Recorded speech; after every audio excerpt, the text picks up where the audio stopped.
Welcome back to my YouTube channel where the unbelievable becomes reality, and the forgotten treasures of the past shine brighter than ever.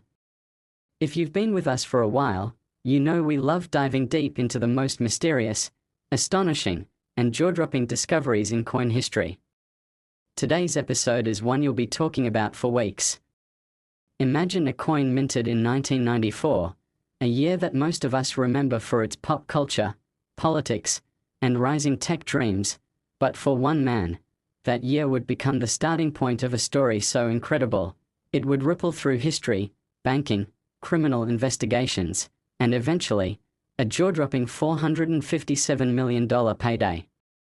This is the mind-blowing true story of the 1994 $half coin, a piece of metal worth more than almost any coin before it, not because of gold, not because of diamonds, but because of a once-in-a-lifetime series of accidents, secrets, and one man's relentless determination. It all began with a man named Henry Callahan.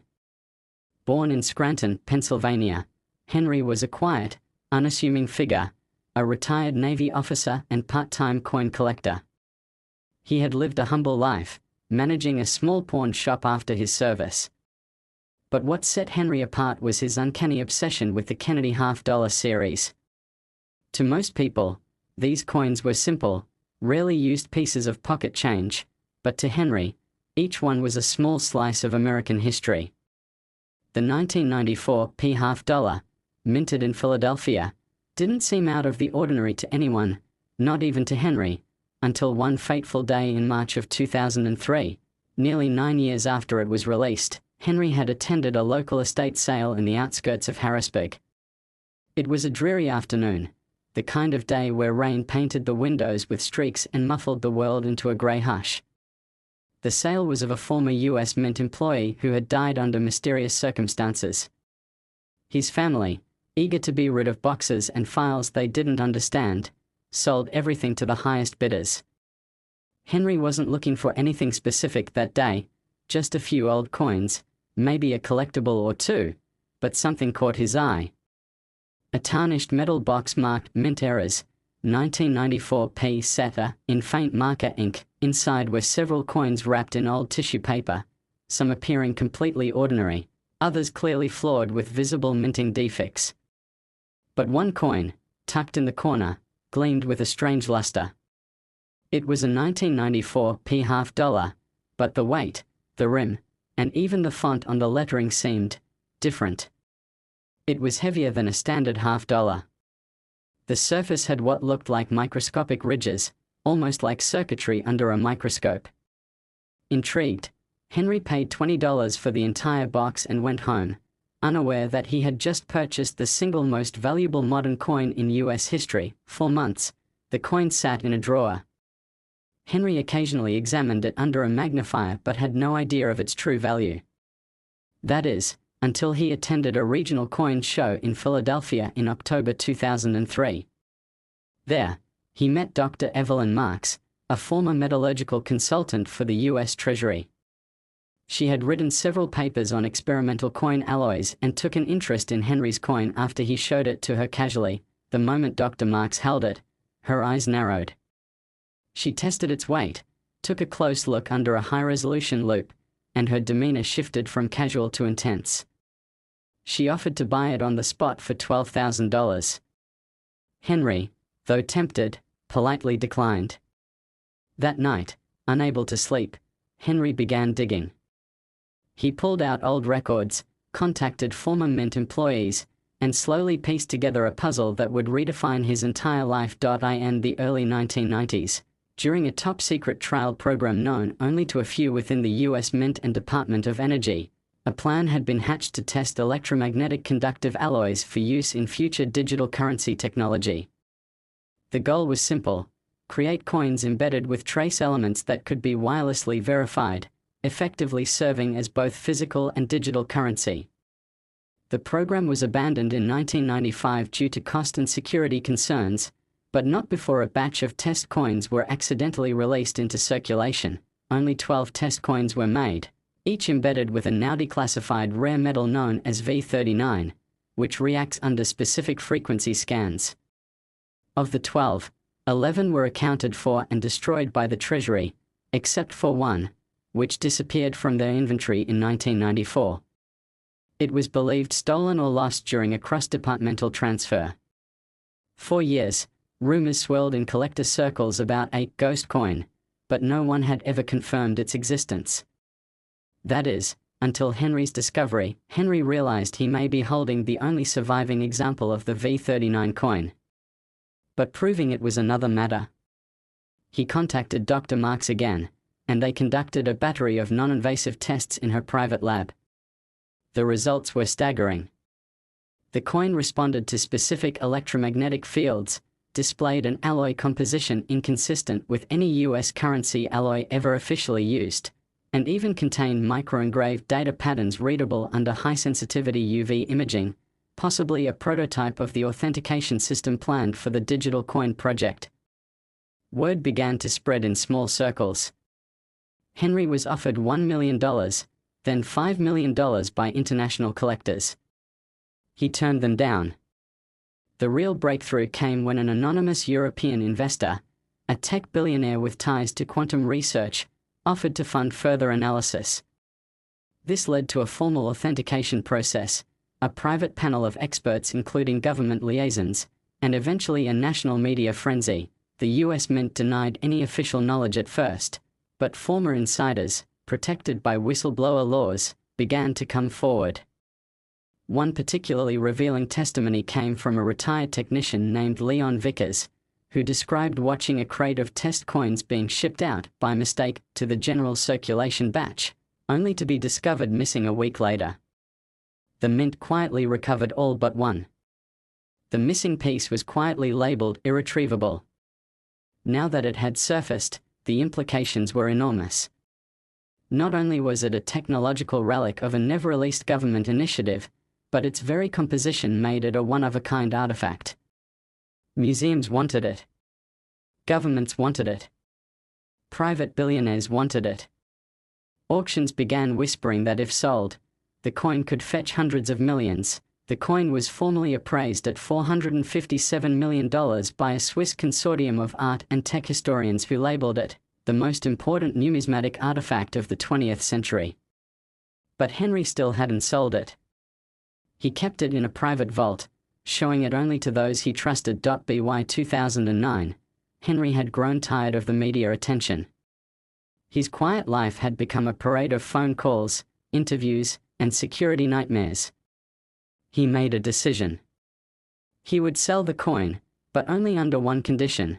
It had to go to someone who would preserve it as a piece of public history, not a private trophy. In a sealed bid auction held in Geneva, the coin was purchased by the Global Museum of Economic History, a new institution funded by a coalition of tech firms and cultural philanthropists.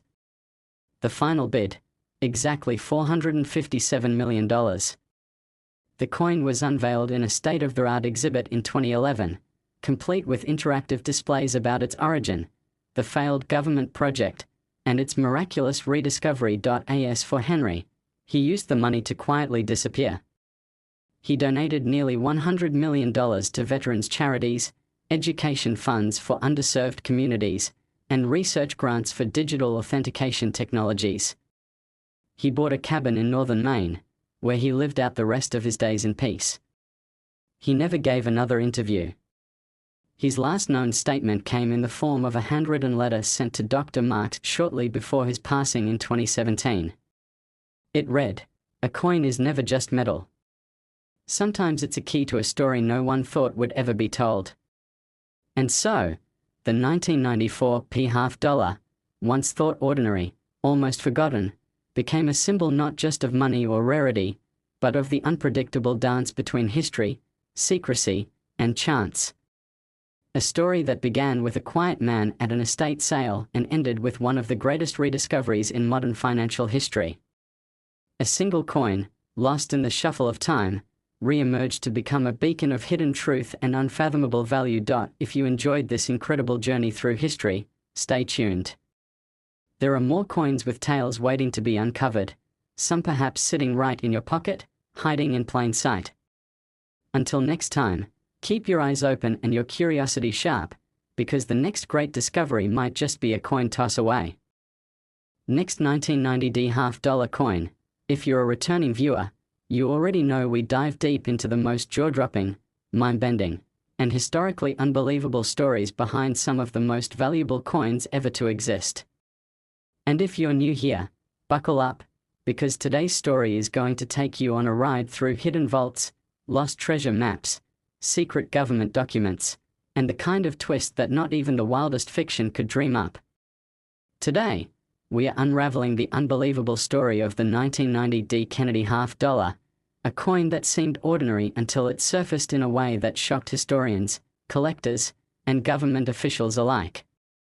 This single coin ended up being worth $65 million, not because of its materials or minting error, but because of the story it carried, one filled with mystery, betrayal, genius, and a treasure hidden in plain sight.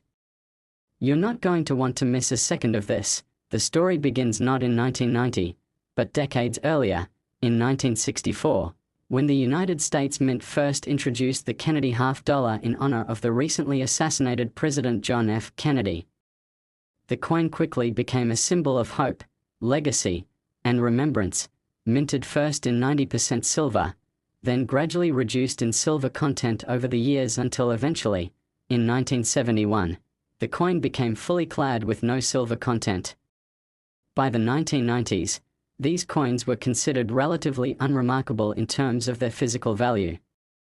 They were large, not commonly circulated, and largely dismissed by the general public, except by those who knew what to look for. One such person was Dr. Nathaniel Wexler, a numismatist and cryptographer who worked for the U.S. Treasury's Department of Numismatic Research. A genius with an obsession for puzzles and encrypted history, Dr. Wexler had long believed that certain coins minted in Denver held clues left behind by rogue agents who had hidden messages inside official government designs. Most dismissed him as eccentric, perhaps even delusional. But he was convinced that at some point in the late 1980s, a special coin had been minted, a key, if you will, that would unlock something far greater than anyone could have imagined. In 1990, during a brief window of experimentation at the Denver Mint, a handful of Kennedy half-dollars were rumored to have been produced using dies that had been subtly altered. No one could ever confirm this, and the coins themselves seemed to vanish almost immediately after minting. Dr. Wexler, obsessed with the possibility, spent the next 30 years tracking down every 1990D Kennedy half-dollar he could find. Most led to dead ends, standard, ordinary coins with nothing unique about them. But then, in 2021, an estate sale in Boulder, Colorado, turned everything upside down. Among the collection of a deceased reclusive former mint engraver named Silas Granger was a safe. Inside the safe was a velvet pouch containing a single 1990D Kennedy half-dollar in pristine condition. But it wasn't the coin's condition that caught the attention of the collector who bought it. Under magnification, the edge of the coin had a series of microindents, not visible to the naked eye. Intrigued, the collector contacted Dr. Wexler, who was by now in his 70s but still deeply active in his research. When Dr. Wexler examined the coin, he immediately realized what he had in his hands. The microindents weren't damage, they were intentional. They formed a pattern, and not just any pattern, but a binary sequence. After several days of decoding, Wexler and his team of cryptographers uncovered a set of GPS coordinates. These coordinates led to a remote area in the Nevada desert, near the outskirts of an abandoned mining town. The team embarked on a private expedition, funded by a mysterious donor who had heard whispers of Wexler's theories and wanted a piece of the potential discovery. When they arrived at the coordinates, they found nothing but rock, sand, and decades of decay. But Wexler noticed something odd. An old mining shack, seemingly ready to collapse, had newer nails in its support beams. They began excavating beneath the shack, uncovering a trapdoor bolted shut with 7 unique locks, each shaped like a half-dollar coin. They placed the 1990D Kennedy half-dollar into the central lock. With a mechanical click, the entire door shifted. As it opened, it revealed a steel box embedded in concrete. Inside that box was a document, a presidential memorandum from 1963 marked top secret, signed by John F. Kennedy himself. The document detailed a plan to hide a reserve of gold bars to protect the nation's wealth against a potential Cold War collapse. The memo outlined that the location and access codes would be split and hidden across various forms of American currency, including specially designed coins meant to be indistinguishable to the public. The 1990 $half was one of the final pieces in this puzzle. The coin didn't just carry the coordinates, it was the key. Using the information from the document and additional clues embedded in the coin's design, specifically the spacing in Kennedy's hair strands on the obverse and the alignment of the stars on the reverse, Wexler's team tracked the gold stash to a hidden vault buried beneath a long-defunct train depot in rural Wyoming. The vault contained over 3,000 gold bars, each weighing 27 pounds. The estimated value of the gold at today's market? Over $1.70 billion. The coin, now validated as the only remaining authentic key to the location of the treasure, became the centerpiece of a global bidding war among collectors, historians, museums, and even private investors. But because of its historic relevance and the fact that it led to the recovery of one of the most significant hidden assets in American history, its symbolic value exploded beyond logic. The coin was eventually auctioned at a private event in Geneva for a staggering $65 million, purchased by a billionaire who insisted on remaining anonymous, though speculation points to a Middle Eastern royalty with a passion for rare American artifacts. After the sale, Dr. Wexler gave a televised interview explaining that he believed there may be more like it, coins embedded with messages, maps, instructions, or even full-blown stories. The US Mint denied any such allegations, claiming the coin was either tampered with post-minting or part of an elaborate hoax. But the physical evidence, the hidden vault, and the recovered gold said otherwise. The government quietly reclaimed the gold but never pressed charges or made any further statements, fueling endless conspiracy theories about secret programs and cover-ups. For the other coins minted at the Denver facility during that same experimental window in 1990, a small number of collectors have reported anomalies, microscopic patterns in the metal, strange weight discrepancies, and unusual magnetic reactions. Whether these are genuine or simply copycats hoping to ride the coattails of the $65 million discovery remains to be seen. Meanwhile, the coin community has been turned upside down. Collectors have started hoarding 1990 Kennedy $half, hoping to find the next key to a long-buried mystery. Prices for even standard coins from that mintage have skyrocketed, and auction houses now regularly list any coin from that year and mint with speculation-laced descriptions. But perhaps the most fascinating aspect of the story isn't the coin's value or even the gold it helped recover, it's the question it leaves behind. If a single $half could hide a location, a signature, and an entire national secret, what else is hiding in plain sight? Could your pocket change hold the final piece of a story centuries in the making? Is there a whole language hidden in our currency, waiting for someone clever enough to read it? Dr. Wexler, now living quietly in Vermont, says he's not finished. In fact, he's rumored to be working on deciphering another coin, this one a penny from the late 1980s.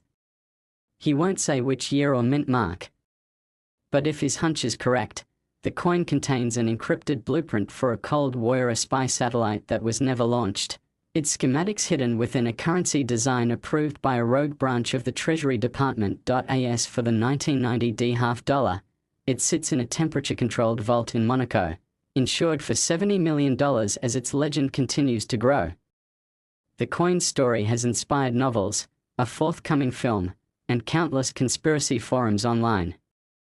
It has become more than a coin, it's a symbol of mystery, of hidden truths, of the incredible possibility that the mundane can hold the extraordinary, and maybe that's the greatest value of all. Because in a world where everything seems catalogued, digitized, and known, it's thrilling to think there are still secrets left to uncover. So next time you're handed a Kennedy $half, take a closer look. You never know, you just might be holding the key to history in your hand. Thanks for watching. If you want more stories like this, subscribe and stick around, because this is only the beginning. the past still holds secrets. And some of them might be in your pocket right now.